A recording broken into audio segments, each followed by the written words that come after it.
My dear friends, एक बार फिर से आपका स्वागत है आपके अपने चैनल चंद्रहास सर में। तो डियर फ्रेंड्स, जैसा आप देख रहे हो कि आपने हेडिंग ही देख लिया होगा, छोड़ दो या फोड़ दो, एकदम धूम मचा देना, एकदम धूम मचा दो बिल्कुल एकदम, क्योंकि बोर्ड का एग्जाम बिल्कुल क्लोज आ रहा है। कभी भी डेट अनाउंस हो सकता है, किसी भी वक्त डेट अनाउंस हो सकता है, लेकिन उस डेट अनाउंस के साथ एक और नया अनाउंसमेंट मैं लेके आपके लिए आया हूँ। वो कंप्लीट वन शॉट, आपको एक बार में चैप्टर एक नज़र में पूरा दिखाऊंगा। आपको पूरे चैप्टर को एकदम नज़र मारना है और ढंग से एक एक कॉन्सेप्ट को क्लियर कर लेना है। तो आज सबसे पहले इस कड़ी में स्टार्ट करेंगे ऑर्गेनिक से, जहां पे सबसे ज़्यादा वेटेज है, और इसीलिए आपको सबसे पहले आज मैं हेलो एल्केन हेलो एरिन्स का एकदम कंप्लीट वीडियो दूंगा। एक शॉट के अंदर सब कुछ बोले जाएंगे, कुछ भी नहीं छोड़ेंगे। बस आपको यही दिमाग रखना है और सारा रिवाइज कर लेना है। इसके बाद जब आप प्रीवियस ईयर क्वेश्चन करोगे ना, दना दन दना दन दना दन दना दन बनेगा। इसलिए आ जाओ, हम लोग पढ़ते हैं दना दन, इस सीरीज को आगे बढ़ाते हुए चलते हैं। तो स्टार्ट कर रहा हूं आज का वीडियो, बहुत इंपॉर्टेंट, एकदम बने रहिएगा आखिरी तक पेन कॉपी के साथ। तो फ्रेंड्स, आज आपके लिए एक बहुत बड़ा गुड न्यूज़ दे रहा हूं मैं। अभी अगर आप नीट की तैयारी कर रहे हो 2021 के लिए, तो आपके लिए इंडिया का लार्जेस्ट फोर्टनाइट कंपटीशन जो है वो अनअकैडमी अरेंज करा रहा है, और उसमें बेस्ट चैलेंजिंग क्वेश्चन होंगे जो कि अनअकैडमी के बेस्ट एजुकेटर मिलके बना रहे हैं यार। तो आप लोग को जो है वो वहाँ पे ज्वाइन करना चाहिए।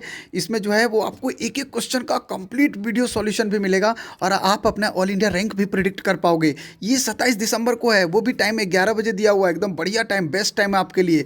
इसका सिलेबस भी मैंने दे रखा है, आप देख सकते हो आराम से। ये क्लास 11th के लिए भी हो रहा है, 12th के लिए भी हो रहा है, 13 वालों के लिए भी हो रहा है। और इसमें जो है वो फिजिक्स, केमिस्ट्री और बॉटनी, जूलॉजी सबके साथ साथ क्वेश्चन है। मतलब टोटल 28 क्वेश्चन होंगे और नेगेटिव मार्क्स भी होगा। मतलब कंप्लीटली आपके नीट के पैटर्न पे ये टेस्ट है, आपको जरूर देना है यार, एकदम बेहिचक एकदम। और तो और आपको मैं बता दूं, इसमें एक बड़ा अच्छा एडवांटेज आप लोग के लिए, अगर आप टॉप करते हो ना, रैंक 1 to 3 ले आते हो, तो आपको 1 मंथ का सब्सक्रिप्शन मिल जाएगा अनअकैडमी का, और या तो उसको आपको अमेजॉन का वॉचर मिलेगा उसी के इक्विवेलेंट में। और अगर आप 4 से 50 रैंक तक ले आते हो तो आपको 1000 रुपीज़ का अमेजॉन का वॉचर फ्री में खरीदारी करने के लिए मिलेगा। अब आप सोचोगे सर ज्वाइन कैसे करना है, सर मुझे करना है ज्वाइन, कर जाओ। आपको मैं बता दे रहा हूँ, आपको क्या करना है, अनअकैडमी का लर्निंग ऐप है, उसको डाउनलोड करना है, और वहाँ सब्सक्रिप्शन में आपको रेफरल कोड मांगेगा। सबसे इंपॉर्टेंट बात यही है, आपको क्या करना है, रेफरल कोड में मेरा नाम यूज करना है, CHANDRAHAS, चंद्रहास टाइप करना है, और वहाँ पे आप तुरंत, आपको सबसे अच्छा बात क्या है, 10% का डिस्काउंट मिल जाएगा मेरा कोड डालते ही आपको। अगर आप चाहो तो इसका लिंक मैंने डिस्क्रिप्शन बॉक्स में भी दे दिया है, वहाँ पे आप जाओ और क्लिक करके वहाँ से भी ज्वाइन कर सकते हो। वहाँ भी आपको मांगेगा कोड, लेकिन जब आपको कोड मांगेगा तो बस CHANDRAHAS आपको टाइप कर देना है, हो गया काम। तो ज्वाइन करो यार, फटाफट फटाफट अपने रैंक को देखो, अपने प्रिपरेशन को चेक करो, इससे गोल्डन अपॉर्चुनिटी नहीं मिलेगा। तो फ्रेंड्स, जैसा आपको पता है कि सबसे पहले अपन हेलो एल्केन के अंदर क्लासिफिकेशन जिक्र करेंगे। अगर आप कोई एल्केन लिखते हो, इस तरह का एल्केन मान लो लिख रहे हो, और इस एल्केन में एक हाइड्रोजन को हटा के हैलोजन लगा रहे हो, तो ये कहलाएगा मोनोहैलाइड्स। क्या कहलाएगा? मोनोहैलाइड्स। अगर ऐसा करते हो बेटा कि अगर एल्केन में एक हाइड्रोजन को रिप्लेस करके आप हैलोजन लगाते हो तो मोनोहैलाइड्स कहलाएगा। अगर 2 हाइड्रोजन को रिप्लेस करके कोई हैलोजन लगा दो तो ये डाइहैलाइड्स कहलाएगा। और इसमें भी अगर एक ही कार्बन पे 2 सेम हैलोजन लगा दो तो जेमिनल डाइहैलाइड्स कहलाएगा। और अगर ऐसा केस होता है कि 2 हैलोजन अगल बगल वाले कार्बन पे लगा दो सेम, तो ये विसिनल डाइहैलाइड्स कहलाएगा। एक बात तो ये क्लियर हो गया, जरा देखना, क्योंकि आज का क्लास दनादन दनादन दनादन वाली है, तो दनादन दिमाग में घुसा देना है भाई। अब सुनो इधर ध्यान से, दूसरा क्लासिफिकेशन क्या बोल रहा हूं मेरे दोस्त, सेकंड क्लासिफिकेशन क्या बोल रहा हूं। सेकंड क्लासिफिकेशन, जैसे मान लो ये कार्बन कार्बन डबल बॉन्ड है और इसके बगल वाला कार्बन जो दिख रहा है ये sp3 है भैया, 1 2 3 4 सिग्माएं sp3 होगा। तो अगर कार्बन कार्बन डबल बॉन्ड के बगल वाले sp3 हाइब्रिडाइज्ड कार्बन से हैलोजन जुड़ा होगा तो ये कहलाएगा एलाइलिक हैलाइड। क्या कहलाएगा? Allylic halide. और अगर ऐसा केस हो कि कार्बन कार्बन डबल बॉन्ड तो होगा ही होगा और उसके बगल में sp3 हाइब्रिडाइज्ड भी होगा, लेकिन ये जो है सुनना, अगर बेंजीन रिंग के बगल वाले sp3 हाइब्रिडाइज से हैलोजन जुड़ा होगा तो ये एलाइलिक नहीं कहला के बेंजाइलिक कहलाएगा। जरा समझना। अगला क्या बोल रहा हूं कि मान लो आपके पास CH2 डबल बॉन्ड और CHCl हो, मतलब कार्बन कार्बन डबल बॉन्ड से डायरेक्टली हैलोजन जुड़ा होगा, तो ये कहलाएगा विनाइल हैलाइड। क्या कहलाएगा, विनाइल हैलाइड। और अगर बेटा बेंजीन रिंग के sp2 हाइब्रिडाइज्ड कार्बन से डायरेक्टली, यहां भी डबल बॉन्डेड कार्बन है, अगर इससे डायरेक्टली हाइड्रोजन जुड़ा होगा तो ये एराइल कहलाएगा। बहुत सिंपल, आपको क्लियर हो गया होगा पूरा क्लासिफिकेशन। अब चर्चा होगी किसकी, प्रिपरेशन की। अरे भैया पहले प्रिपरेशन करो, कर लेते हैं। सर प्रिपरेशन कैसे सर, लिख रहा हूं अल्कोहल से अल्काइल हैलाइड बनाते हैं। कैसे, देखो ध्यान से, जैसे ये अल्कोहल है और इसका रिएक्शन कर देते हैं हम लोग HCl के साथ, मतलब HX के साथ, in presence of anhydrous ZnCl2 लिख रहा हूं बेटा।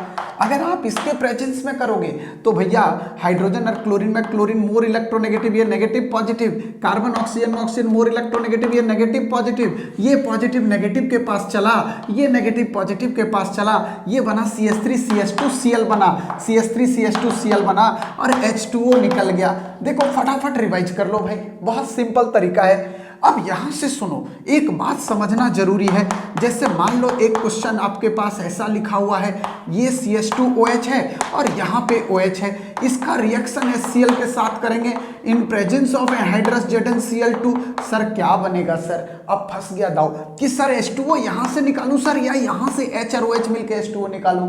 बेटे बड़ा सिंपल बात, एक बात ध्यान रखना है कि जब अल्कोहल का रिएक्शन HX के साथ करते हैं तो इसके मैकेनिज्म के अंदर इंटरमीडिएट कार्बोकैटायन बनता है। अब आप बना लो कार्बोकैटायन, यहाँ कार्बन ऑक्सीजन में मोर इलेक्ट्रोनेगेटिव, ये कार्बोकैटायन बनेगा, ये नेगेटिव तो इस पे पॉजिटिव, यहाँ कार्बन और ऑक्सीजन में ये मोर इलेक्ट्रोनेगेटिव नेगेटिव, ये पॉजिटिव, तो यहाँ पॉजिटिव डबल के साथ है और यहाँ पॉजिटिव सिंगल डबल अल्टरनेट पे है, मतलब ये कार्बोकैटायन स्टेबल है रेजोनेंस के थ्रू। पॉजिटिव सिंगल डबल देखो रेजोनेंस है, ये मोर स्टेबल कार्बोकैटायन। और ऑर्गेनिक में जो मोर स्टेबल कार्बोकैटायन देता है वही तो मेजर प्रोडक्ट बनाता है, क्योंकि आप हर एक रिएक्शन चाहता है कि मेरा प्रोडक्ट स्टेबल हो, इसलिए ये बनाएगा मेजर प्रोडक्ट। तो ये प्लस और माइनस, यहाँ से H2O निकला, ये यहाँ चला गया, तो ये इस तरह का कंडीशन बना, CH2Cl बना और यहाँ पे OH। आपके दिमाग का सारा टेंशन दूर हो गया। अब सुनो ध्यान से, मान लो अल्कोहल है और अल्कोहल का रिएक्शन मैंने करा दिया किसके साथ, PCl5 के साथ करा दिया। बेटा बहुत सिंपल बात है, ये OH है ना, PCl5 को तोड़ो ना यार, PCl3Cl और Cl प्रोडक्ट मिल गया। कैसे सर, CH3CH2Cl मिला, CH3CH2Cl मिला और POCl3 मिला और HCl मिला। अरे भाई लिखना यार, लिखना यार, कॉपी निकालना यार, सोच क्या रहा है, सब नोट करो, शॉर्ट नोट्स बनवा दे रहा हूँ, शॉर्ट नोट्स। उस दिन काम आएगा जब 3 दिन बचेंगे एग्जाम के बीच में, क्या पढ़ूं, तब याद आएगा चंद्रहास सर को पढ़ूं। इसलिए भाई लिख के रख ले यार, लिख के एकदम पॉकेट नोट्स बना ले। अब देखो, अगर मान लो आपको PCl5 से नहीं करना है सर, PCl3 से करना चाह रहा हूं सर, कर देना यार, कर दे यार, कोई मना नहीं है, कर दे कर दे कर दे। ये देखो चक दे इंडिया, हाँ कर दे इंडिया, देखा जाएगा। फास्फोरस क्लोरीन में क्लोरीन नेगेटिव पॉजिटिव, यहाँ भी मोर इलेक्ट्रोनेगेटिव पे नेगेटिव पॉजिटिव, मोर इलेक्ट्रोनेगेटिव पे नेगेटिव पॉजिटिव। अरे भाई बेटा 3 पॉजिटिव, तो 3 पॉजिटिव को 3 नेगेटिव चाहिए यार, वो वाला दिन चला गया। हाँ, एक के साथ 3, एक तरफ घर वाली 3 तरफ बाहर वाली, वो नहीं, यहाँ पे 3 के साथ 3 चाहिए, अलग अलग चाहिए। तो मेरे भाई ये 3 पॉजिटिव है, 3 नेगेटिव चाहिए। आ जाओ आ जाओ, ये अल्कोहल है, यहाँ नेगेटिव पॉजिटिव, एक अल्कोहल में 1 नेगेटिव, तो 3 अल्कोहल लेना पड़ेगा 3 नेगेटिव के लिए, क्योंकि इस 3 पॉजिटिव को 3 नेगेटिव चाहिए। ले लो ले लो ले लो ले लो, ये नेगेटिव हो गया, ये नेगेटिव हो गया, यहाँ से निकला क्या, H3PO3 निकला और CH3CH2Cl 1 मोल, CH3CH2 2 मोल और ये 3 मोल बना, मतलब CH3CH2 और ये Cl 3 मोल बना और बाकी H3PO3 बना, ये बना। देखो कितना सिंपल है यार, सारा प्रिपरेशन सर यूं धाए धाए धाए धाए। हाँ, क्योंकि आज मैंने बोल दिया एकदम दना दन चल रहा है। एक बात आ गया, गुड, वेरी गुड। अरे यार अभी तक नहीं गुड, अभी तक आप लोगों ने एक बड़ी गलती कर रखी है, बहुत जबरदस्त गलती कर रखी है यार, हटाओ इस गलती को। शेयर नहीं किया, लाइक नहीं किया यार, मारो लाइक और शेयर फटाफट। मैं इतनी मेहनत कर रहा हूं, तुम छोटा सा टुक टुक करने में क्या जा रहा है भाई, करना है यार। चलो आगे बढ़ते हैं। अगला प्रिपरेशन आपके पास आ रहा है फ्रॉम हाइड्रोकार्बन। हाइड्रोकार्बन में लिख रहा हूं पहला एल्केन। एल्केन का करते हैं फ्री रेडिकल हैलोजिनेशन।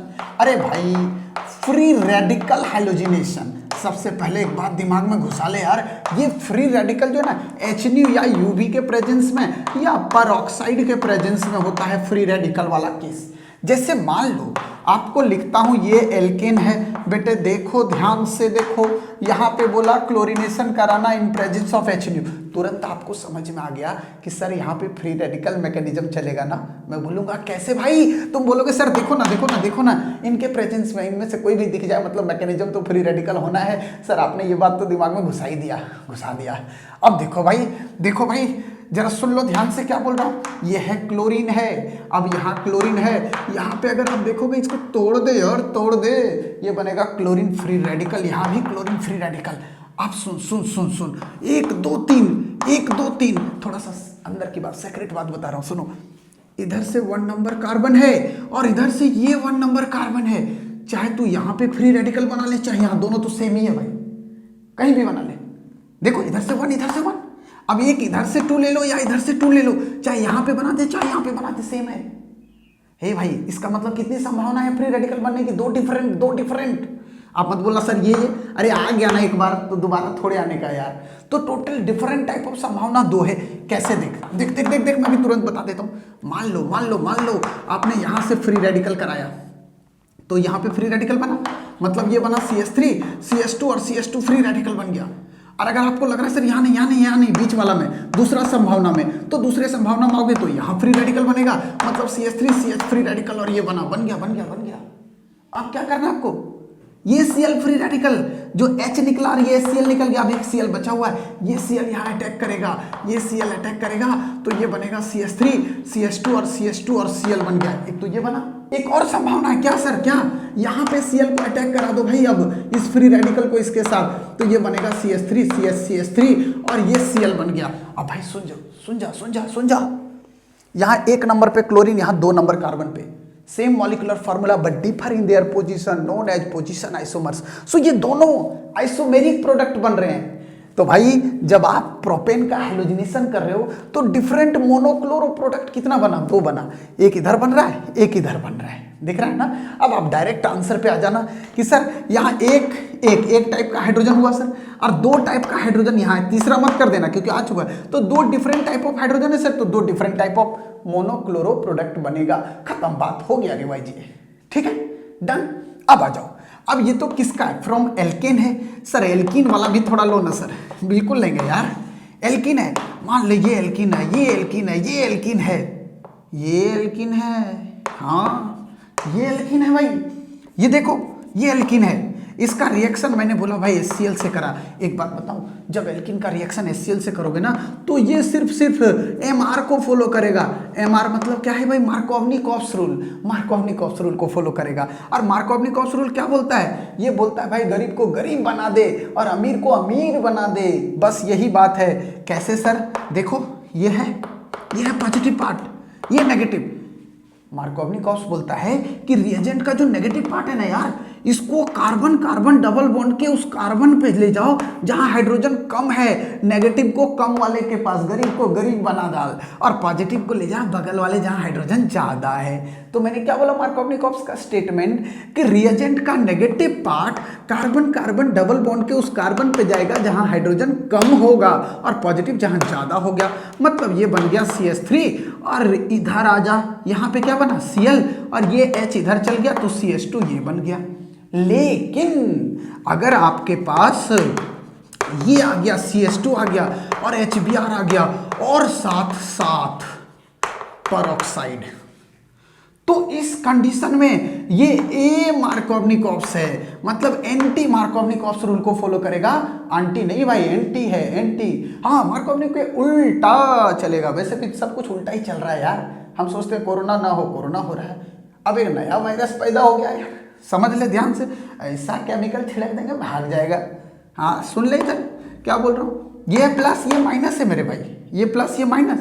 एंटी मार्कोवनी-कॉप्स में उल्टा कि सर रिएजेंट का जो नेगेटिव वाला पार्ट होगा ना वो कार्बन कार्बन डबल बॉन्ड के उस कार्बन पे जाएगा जहाँ हाइड्रोजन ज़्यादा है, तो ये नेगेटिव पार्ट इस पे जाएगा जहाँ हाइड्रोजन ज़्यादा है, ये यहाँ जाएगा जहाँ कम है, तो ये बना CH3 और ये CHH मिलके CH2 और ये CH2Br बन गया। लेकिन ध्यान रखना हर जगह नहीं एंटी मार्कोवनिक लगाना, एंटी मार्कोवनिक के लिए HBr के साथ साथ साथ साथ परऑक्साइड होगा। जब ये साथ साथ होंगे तब बात इस तरह की बनेगी। अगर HCl और परऑक्साइड होगा तब भी मार्कोवनिक, केवल तभी एंटी मार्कोवनिक लगाना जब ये दोनों साथ होंगे। हाँ, ये दोनों साथ होंगे, ये जुदा ना होंगे, हम समझ रहे हो ना, तेरी कसम ये दोनों जुदा नहीं होने चाहिए, साथ साथ दिखने चाहिए, तब जाके आपकी एंटी मार्कोवनिक का रूल अप्लाई कर देने का। अब आपके पास क्या है, देखो इधर लिख रहा हूं बाय, तीसरा preparation bye electrophilic substitution reaction. Electrophilic substitution reaction क्या है, जैसे बेंजीन के ऊपर एक मिथाइल लगा दिया, CH3 टॉल्विन है। अब टॉल्विन क्या है भाई, +H है, और +H मतलब हाइपर कॉन्जुगेशन का +H है, और +H वाला ऑर्थो पैरा डायरेक्टिंग है। अगर आप इसका हेलोजिनेशन करा दो आयरन और डार्क के प्रेजेंस में, ध्यान देना इधर, अगर ये हेलोजिनेशन कराओगे, डार्क लिखा हुआ लाइट होता, यूवी लाइट, तब तो फ्री रेडिकल था, लेकिन आपको पता है ये +H ग्रुप है, +H group ortho para directing होता है, तो यहाँ जो इलेक्ट्रोफाइल बनेगा एक बार ऑर्थो पे जाएगा तो एक बार पैरा पे जाएगा, तो इस तरह का केस बनेगा मेरे भाई। ये है CH3, एक बार ये ऑर्थो पे चला जाएगा तो एक बार कहाँ जाएगा, पैरा पे जाएगा। मेजर प्रोडक्ट पता है क्या है, मेजर साहब इसमें जो है वो पैरा वाले हैं, ये मेजर साहब हैं, हाँ ये मेजर साहब हैं, बाकी तो ये तो हवलदार है यार। हाँ बिल्कुल। अब सुनो अगला क्या लिख रहा हूँ, हैलोजन का एक्सचेंज से बनाएंगे alkyl halide bye halogen exchange method. अगर आप हैलोजन एक्सचेंज करोगे, जैसे बता देता हूँ, चलो बता देता हूँ, ये NaI है और यहाँ पे ड्राई सूखा सूखा सूखा सूखा एसीटोन ले लो, सब कुछ सुखा देगा सबको। अगर ऐसा लोगे ना, एक आयोडीन वाला जो है ना, ये क्लोरीन एक नेगेटिव दूसरे को हटाएगा और उसके जगह में खुद आएगा। हाँ, ये न्यूक्लियोफिलिक सब्स्टिट्यूशन रिएक्शन आगे बताऊंगा। हैलोजन एक्सचेंज होगा तो यहाँ पे आयोडीन आ गया और Cl इसके पास चल गया, तो ये बना CH3 CH2I और ये बन गया NaCl। तो मेरे भाई देखो ना यार, किसका एक्सचेंज हुआ, आयोडीन का। अगर आयोडीन का एक्सचेंज हो रहा है एल्काइल हैलाइड में, किसका एक्सचेंज हो रहा है, आयोडीन का, तो इसको बोलते हैं फिनकिल्स्टिन रिएक्शन। ये लिख रहा हूँ फिनकिल्स्टिन रिएक्शन, ये नेम रिएक्शन है बेटा, इसको अपन फिनकिल्स्टिन रिएक्शन के नाम से जानते हैं, ठीक है। अब देखो अगर इसी रिएक्शन में आप यहाँ ये ना लो, मान लो AgF ले लिए, अब भाई कौन सा नेगेटिव हैलोजन एक्सचेंज करेगा, फ्लोरीन एक्सचेंज होगा, तो ये बन जाएगा CH3 CH2F बनेगा। और अगर फ्लोरीन का एक्सचेंज हुआ तो ये रिएक्शन आपका कहलाएगा स्वाट रिएक्शन। तो दो नेम रिएक्शन आगे, फिल्किंस्टीन और स्वाट रिएक्शन। एक बात और बता रहा हूँ, मान लो आपने कोई अल्कोहल लिया, ये अल्कोहल लिया, ये अल्कोहल लिया, और इसका रिएक्शन थायोनिल क्लोराइड SOCl2 के साथ कर दिया, इसको बोलते हैं डार्जन रिएक्शन। क्या बोलेंगे, डार्जन रिएक्शन। तो यहाँ से ये निकलेगा SO2, ये HCl जाएगा और यहाँ से एक Cl जुड़ जाएगा, तो बनेगा CH3 CH2Cl और प्लस SO2 और प्लस HCl। उड़ा दो उड़ा दो उड़ा दो। अरे भाई दोनों गैस के रूप में ना, ये दोनों गैस है तो उड़ जाएंगे, तो ये प्योर इल्ड बन जाएगा। तो बोलता है कि बेस्ट सुटेबल मेथड जो है अल्कोहल से अल्काइल हैलाइड बनाने का वो डार्जन रिएक्शन है, क्योंकि इसमें इसके अलावा कोई बाई प्रोडक्ट बनता नहीं। तो जो भी बन रहा है मेरे भाई वो 110% प्योर है, एकदम प्योर इल्ड मिल रहा है यार, प्योर एकदम निचोड़ एकदम है, समझ रहे हो ना। तो ये देखो पूरा प्रिपरेशन दनादन खत्म हो गया, पता ही नहीं चला सर। आगे देखो अभी प्रॉपर्टीज की बारी है। अब देखो अगर आप इसकी प्रॉपर्टीज की बात कर लो तो मैं आपको बता दूं कि जो एल्काइल हैलाइड होते हैं ना, एल्काइल हैलाइड कैसे रिएक्शन शो करते हैं, न्यूक्लियोफिलिक सब्स्टिट्यूशन रिएक्शन शो करते हैं। कैसा, न्यूक्लियोफिलिक सब्स्टिट्यूशन रिएक्शन, मतलब एक न्यूक्लियोफाइल दूसरे को हटाएगा उसकी जगह में खुद आएगा। अब न्यूक्लियोफिलिक सब्स्टिट्यूशन रिएक्शन दो तरह का होता है, एक SN1 होता है और एक SN2 होता है। बड़ा सिंपल तरीका है। अगर आप SN1 देखोगे, जैसे मान लो आपने ये एल्काइल हैलाइड बना दिया, ये आपने एल्काइल हैलाइड बना दिया, यहाँ पे एक न्यूक्लियोफाइल रखा हुआ है, ये न्यूक्लियोफाइल इसको हटाएगा और इसके जगह में खुद आएगा। मान लो ये CN- है, तो ये बना H और C2H5 और ये CN बना, तो एक न्यूक्लियोफाइल ने दूसरे को हटाया और उसके जगह में खुद आया, तो ये कहलाएगा न्यूक्लियोफिलिक सब्स्टिट्यूशन रिएक्शन। अब क्या है ना, ये जो रिएजेंट है, ये जो अटैक कर रहा है ना, वो कहलाता है रिएजेंट, और जिस पे अटैक कर रहा है ये कहलाता है सबस्ट्रेट कहलाएगा। तो एग्जैक्टली ये पार्ट इस पे अटैक किया और इसकी जगह में खुद आया, ये कहलाएगा क्या, न्यूक्लियोफिलिक सब्स्टिट्यूशन रिएक्शन।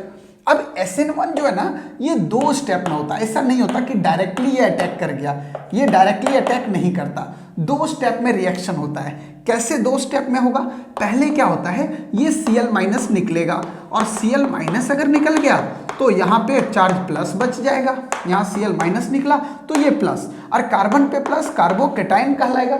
इसीलिए ये जो होता है वो स्लो स्टेप है, और स्लो स्टेप को रेट डिटरमाइनिंग स्टेप बोलते हैं। तो ध्यान रखना कि अगर rate of reaction towards SN1 determine करना है तो कौन डिटरमाइन करेगा, कार्बोकेटाइन। अगर मोर स्टेबल कार्बोकेटाइन हुआ तो मोर रिएक्टिव टुवर्ड्स SN1 होगा, लेस स्टेबल कार्बोकेटाइन हुआ तो लेस रिएक्टिव टुवर्ड्स SN1 होगा। सो दिमाग में घुसा ले यार, दिमाग में घुसा डाल, एकदम घुसा डाल दिमाग में, और दोनों तरफ से स्क्रू टाइट कर दे बिल्कुल एकदम, कि जो मोर बोल रहा हूं कि रिएक्टिविटी टुवर्ड्स SN1 पूछता है कि बताओ correct order of reactivity towards SN1 क्या होगा, तो दिमाग में तुरंत क्लिक करना चाहिए कि SN1 की रिएक्टिविटी को कौन डिसाइड कर रहा है, carbocation. More stable carbocation, more reactive towards SN1। अब इस पे न्यूक्लियोफाइल का अटैक होगा, ये नेगेटिव चार्ज वाला न्यूक्लियोफाइल कहलाएगा, ये यहाँ पे अटैक कर जाएगा, तो ये बनेगा CH3H और C2H5 और ये CN बन गया। समझ रहे हो बात। लेकिन एक इंटरेस्टिंग फैक्ट है कि अगर आप यहाँ AgCN नहीं लेते, ये KCN नहीं लेते हो और AgCN लेते हो बेटा, तो यहाँ पे भी CN अटैक करेगा, लेकिन प्रोडक्ट जो बनेगा वो H C2H5 और NC बनेगा, मतलब आइसोसाइनाइड बनेगा। तो जब KCN से रिएक्ट करते हैं तो साइनाइड बन रहा है और AgCN से आइसोसाइनाइड बन रहा है। इसका मतलब ऐसा क्या है सर, एक्चुअली इसके पास 2 डोनर साइट्स हैं, एक कार्बन भी है, देखो कार्बन यहाँ डोनेट किया तो कार्बन के साथ बॉन्ड बना, एक नाइट्रोजन भी है, नाइट्रोजन ने डोनेट किया तो नाइट्रोजन के साथ बॉन्ड बन गया।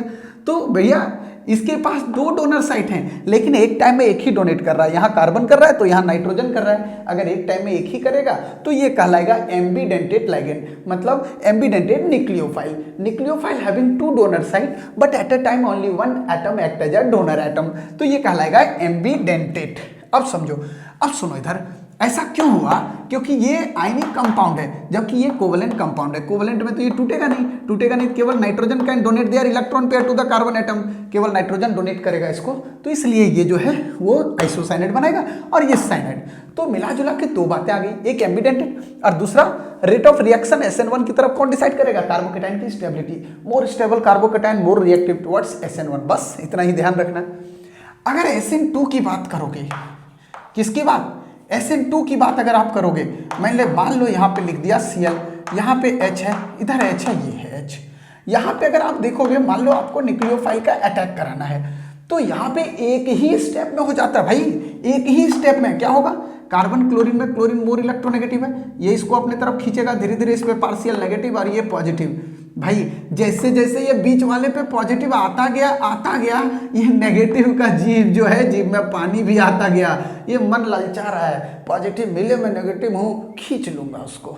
जैसे यहाँ पॉजिटिव डेवलप होता जा रहा है, ये इधर से पीछे से अटैक मार रहा है, हाँ ये बैक से अटैक मारना, पीठ में छुरा भोंकने वाला है SN2, ये पीठ में छुरा भोंक रहा है यहाँ पे, तो ये बना H, ये H, और जैसे जैसे ये निकल रहा है वैसे वैसे पीठ पे छुरा भोंक दिया, पीठ पे छुरा भोंक दिया।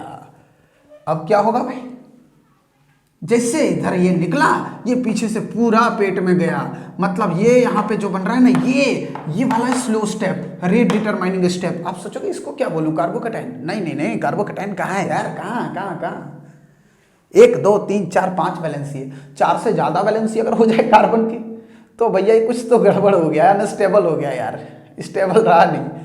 और दूसरी बात, पेंटावेलेंट अनस्टेबल इंटरमीडिएट बन रहा है। साथ ही साथ भाई साहब, अगर यहाँ बड़ा बड़ा ग्रुप लगा दूं ना, चल एक मेरे जैसा मोटा, एक मेरे से ज्यादा मोटा, वैसे तो मैं पतला स्मार्ट हूँ, देख रहे होगे ना, हाँ, पर एक मेरे जैसा मोटा, एक मेरे जैसा मोटा, एक और मेरे जैसा मोटा, सब मोटे मोटे को लगा दूं। अब यहाँ से जो आना चाहेंगे ना, ये मोटे वाले कहेंगे कहाँ आओगे, जगह ही नहीं है, अरे पेट सामने आ जाएगा, तो तू कहाँ से घुसेगा भाई, समझ रहे हो मेरे बात। तो यहाँ से जब बड़े बड़े ग्रुप आ जाएंगे तो इनका अटैक होने के चांस कम हो जाएंगे, बड़े बड़े ग्रुप को केमिस्ट्री में स्टेरिक हिंड्रेंस बोलते हैं। तो हिंड्रेंस ज्यादा तो इसका अटैक होने का चांस कम। इसका मतलब कि अगर आपको बोलता है reactivity towards SN2, reactivity towards क्या लिख रहा हूं SN2 बोलता है, तो आप बोलोगे inversely proportional to steric hindrance. Sir hindrance जितना ज्यादा होगा रिएक्टिविटी उतना कम, क्राउडिंग जितना ज्यादा होगा रिएक्टिविटी उतना कम। और क्राउडिंग कहां देखोगे पता है, जिस कार्बन से हाइड्रोजन जुड़ा हुआ उस कार्बन पे देखना क्राउडिंग, बगल बगल पे नहीं देखना। अगल बगल में ताक झाक करने की बड़ी गंदी आदत हो गई है, नहीं करने का, ठीक है। ऐसे ही कार्बोकेटाइन कहां देखना, जिस कार्बन से डायरेक्टली कौन जुड़ा हो हाइड्रोजन, वहां पे आपको कार्बोकेटाइन देखना है। बात समझ में आ गई? बहुत सिंपल बात है, बहुत सिंपल बात है कि सर SN1 की रिएक्टिविटी को कौन डिसाइड करेगा, डायरेक्टली प्रोपोर्शनल होगा किसके, कार्बोकेटाइन की stability. More stable carbocation more reactive towards SN1। SN2 की रिएक्टिविटी पूछेगा तुरंत दिमाग में घुसा देना, ए भैया आ गया मोटा आदमी आ गया, चारों तरफ से स्टेरिक हिंड्रेंस आ गया, हिंड्रेंस ज्यादा तो रिएक्टिविटी क्या कम, बस खत्म बात, हो गया यार, हो गया काम, हो गया काम, हो गया। दो चीज पता चल गया SN1 SN2। अब आपको बता दूं कि एल्काइल हैलाइड जो दूसरा टाइप का रिएक्शन शो करता है न्यूक्लियोफिलिक के अलावा, एक तो न्यूक्लियोफिलिक सब्स्टिट्यूशन रिएक्शन शो करता है, इसके अलावा जो दूसरा रिएक्शन शो करता है ना वो है एलिमिनेशन। नाम से लग रहा है एलिमिनेट करना। और यहाँ कौन सा एलिमिनेशन है पता है, 1,2 एलिमिनेशन, जिसमें पढ़ना है डिहाइड्रोहाइलोजिनेशन। डिहाइड्रोहाइलोजिनेशन, ठीक है ना, डिहाइड्रोहाइलोजिनेशन। हाँ नाम से लग रहा है डिहाइड्रो, हाइड्रो हाइड्रो हाइड्रो दिख रहा है ना, ऐसा नहीं है भाई। डी का मतलब होता है निकलना, रिमूवल। जहां भी केमिस्ट्री में डी दिख जाए निकलना, समझ रहे हो ना। हाँ आपको लूज मोशन होता है ना, जब मशीन फ्री हो जाता है आपका, तो आप क्या बोलते हो, डिहाइड्रेशन हो रहा है, समझ रहे हो ना। तो डी मतलब निकलना और हाइड्रेशन मतलब पानी। अब इमेजिन मत कर यार, छी, इमेजिन मत कर, डिहाइड्रेशन पानी निकल गया, ठीक है ना। ऐसे यहाँ dehydrohalogenation, removal of hydrogen and hydrogen, hydrogen और हाइड्रोजन का निकलना, डिहाइड्रोहाइलोजिनेशन। अब सुनो पता है क्या सर, रिएजेंट क्या लेंगे इसके लिए, अरे भाई अल्कोहलिक KOH में अल्कोहल मिला दो। हाँ कोल्ड ड्रिंक में जैसे अल्कोहल मिलाते हैं ना, बस वैसे KOH में अल्कोहल मिला दो। इसका काम है 1,2 एलिमिनेशन करना। अगर ये नहीं होगा ना तो ये बदमाश होगा, NaNH2 होगा। अगर ये नहीं होगा ना तो इथाइल अल्कोहल होगा और उसमें H को हटा के सोडियम लगा दे, सोडियम इथॉक्साइड होगा। इनमें से कोई भी दिख जाए ना, इसका काम है डिहाइड्रोहाइलोजिनेशन करना। कैसे देखो ना, मैं आपको बताता हूँ। जैसे मान लो CH3CH2 और यहाँ लिख दिया CHCl और यहाँ पे लिख दिया CH3 और यहाँ लिख दिया अल्कोहलिक KOH लिख दिया, चाहे NaNH2 लिख दिया, चाहे यहाँ पे लिख दिया सोडियम इथाइल अल्कोहल और सोडियम इथॉक्साइड लिख दिया, और बोला कि भाई बता दे यार, बता दे प्रोडक्ट क्या बनेगा। आप बोलोगे 1,2 एलिमिनेशन होना है, तो जहां से क्लोरीन जिस कार्बन से जुड़ा है वो 1 है, बगल वाला 2 है, इससे क्या दुश्मनी है, ये भी 2 है। तो चाहे इधर से 1,2 का 4 करो, चाहे इधर से 1,2 का 4 करो, मतलब दो संभावना है, या तो इधर से निकालो HCl या इधर से निकालो, दो संभावना है। कैसे सर, अगर यहाँ से अल्फा बीटा एलिमिनेशन करा दिया, ये है 1,2 एलिमिनेशन करा दिया, ये दो इलेक्ट्रॉन ये दोनों मिलकर एक बॉन्ड बनाया, ये दोनों मिलकर एक बॉन्ड बना दिया, बन गया CH3 CH2 और CH, और यहाँ पे आ गया डबल बॉन्ड। मतलब जब भी 1,2 एलिमिनेशन होगा इसका प्रोडक्ट हमेशा डबल बॉन्ड बनेगा, एल्कीन बनेगा। अब सोचो सर यहाँ से भी करेंगे ना यार, करेंगे। देखो अगर आप यहाँ से H और यहाँ से Cl निकाल दो, HCl निकल गया, तो यहाँ डबल बॉन्ड आ जाएगा, तो ये बन गया CH3 CH double bond CH और ये बना CH3 बना। अब देखो ना, एक से ज्यादा प्रोडक्ट बना भाई, फिर बात आएगी मेजर कौन और माइनर कौन। जहां भी केमिस्ट्री में एक से ज्यादा प्रोडक्ट बन जाए वहां पे अपन निकालते हैं मेजर और माइनर। तो यहाँ हमें निकालना पड़ेगा इनमें से कौन सा मेजर और कौन सा माइनर होगा। सर कैसे सर, अरे बड़ा आसान है, ये पता है एक सेट जेप थे, ये सेट जेप, हाँ ये जहाँ जाते थे सेट हो जाते थे, सेट जेप है, ठीक है ना, जहाँ जाते सेट हो गया, सेट जेप। अब भाई सेट जेप पता है क्या बोलता था, इसको सेट जेप को हमेशा ज़्यादा वाली पसंद है। हाँ जैसे बेबी को बेस पसंद है ना, वैसे सेट जेप को ज़्यादा वाली पसंद है। ये है कार्बन कार्बन डबल बॉन्ड, ये है कार्बन कार्बन सिंगल बॉन्ड। हाँ अब ज़्यादा वाली मत पूछ लेना ये क्या है, सब कुछ कैमरे पे थोड़े बोलूँगा, देखो इधर, ये कार्बन कार्बन डबल बॉन्ड है, यहाँ एक और एक दो सब्स्टिट्यूएंट है, दो सब्स्टिट्यूएंट। ये कार्बन कार्बन डबल बॉन्ड है, यहाँ एक सब्स्टिट्यूएंट है, कितना, एक। तो भैया ज्यादा वाली कौन है, ये ना। तो इसने बोला जो ज्यादा वाली है मुझे दे दो, क्योंकि मैं ज्यादा वाली के साथ जाऊंगा। तो जो ज्यादा वाली है वो मेजर प्रोडक्ट है, मतलब more substituted alkene gives major product और less substituted alkene gives minor product. ऐसा मैं नहीं बोल रहा हूँ, मेरे ससुर जी नहीं बोल रहे हैं, सेठ जब बोल रहे हैं, ध्यान रखना, ठीक है ना।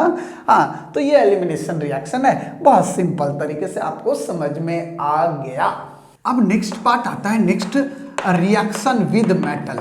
चल भाई, मेटल के साथ कुछ बात कर लेते हैं, एल्काइल हैलाइड को रिएक्ट करा देते हैं मेटल के साथ, क्या होगा जरा देखना, मेटल मय हो जाएगा। ये एल्काइल हैलाइड है, ये एल्काइल हैलाइड है, इसका रिएक्शन मैग्नीशियम के साथ कर दिया, यहाँ मैग्नीशियम जुड़ जाएगा, ये नेगेटिव पॉजिटिव, अरे भाई ये मोर इलेक्ट्रोनेगेटिव पे नेगेटिव हुआ और इस पे पॉजिटिव। अब पॉजिटिव बताया था, कार्बोकेटाइन जो होता है उसमें इलेक्ट्रॉन की कमी होती है, ये बोलेगा मैं दे सकता हूँ, मेरी टेंडेंसी है तुझे देने की, मैं तो लोन देता रहता हूँ सबको, तू ले लेगा ये। तो ये बनेगा CH3 CH2। अब ये घुसपैठिया बीच में घुस गया भाई। अब ये एल्काइल है, मैग्नीशियम है, हैलाइड है, पता है एल्काइल मैग्नीशियम हैलाइड को बोला जाता है ऑर्गेनिक के रिएजेंट का बाप है ये, इसको बोलते हैं ग्रिग्नार्ड रिएजेंट। क्या बोलेंगे, ग्रिग्नार्ड रिएजेंट, है ना।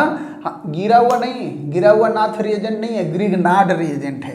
और इसको हम लोग बनाते हैं पता क्या, इथरल मीडियम में, मतलब इथरल मीडियम मतलब जो ऐसा मीडियम जिसमें पानी ना हो। आप सोचोगे सर पानी होगा तो क्या होगा, पानी होगा ना तो पानी अपना रंग दिखा देगा, हाँ बहा के ले जाएगा, बहुत बेईमान है। जरा देखो इधर क्या करेगा, मैग्नीशियम ने इलेक्ट्रॉन दिया इस पे प्लस, इसने ले लिया तो माइनस है। अगर पानी में इसको बनाते तो ये पानी तो है अपने आप में ताक में रहता है कि मैं तो नेगेटिव पॉजिटिव हूँ, पोलर हूँ, चल भाई मैं पोलर हूँ, इसके पास चला, तू पॉजिटिव इसके पास आ जा, ये मिल जाएगा CH3 और CH2H मिलके CH3 बन जाएगा, मतलब एल्केन बन जाएगा, और बाकी MgCl और OH बन गया, MgCl और OH बन गया। तो ये बड़ा लफड़ा है यार, लफड़ा ही लफड़ा है।